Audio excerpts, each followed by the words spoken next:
Subsob ang pagpahigayon sa anti-drug operation sa Talisay City Police, subay sa kutay sa mga party karong holiday season. Niyang report ni Fem Marie Dumabo. Sa coordination meeting uban sa City of Talisay Police Station, Peace and Order Council ug sa Anti-Drug Abuse Council, pinanguluhan ni Talisay City Mayor Samsam Gulyas ug Police Lieutenant Colonel Homo Bono Sayon, hepe sa Talisay City.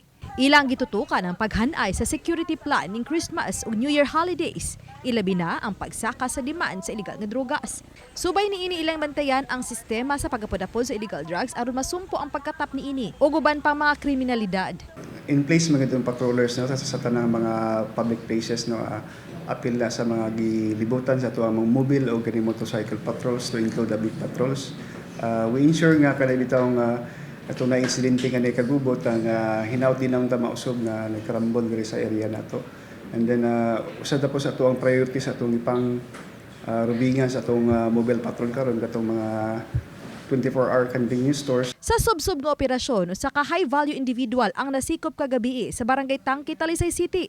Dulaan sa 40,000 pesos nga balor sa illegal nga drogas ang nasakmit gikan sa usa ka alias Dandan, 33 anyos. Ang pangalan niini nilutaw pinaagi sa nauna nilang mga operasyon sa Talisay City Police sa mga tawo nga nalambigit sa illegal nga drogas. Kung inani na mga okasyon, there is a tendency nga motaas ang demand sa consumption sa illegal drugs. So that is why ato ang gi-instruct na ato ang Drug Enforcement Unit nga padayon subsub ang atong operations. Peak sa atong holiday season, padayon gyud ang atong pag-operate sa tanang illegal nga activity within City of Talisay. Tungod sa subsob nga operasyon, niadtong Lunes, nakadawat og pasidungog ang Talisay City Police Station, isip best performing city police station.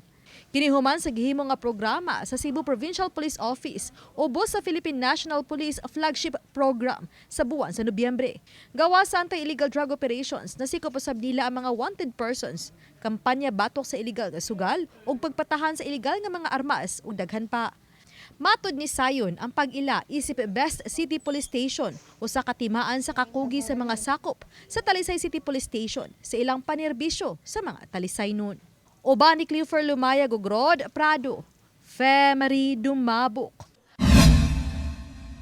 Balitang Bisdak.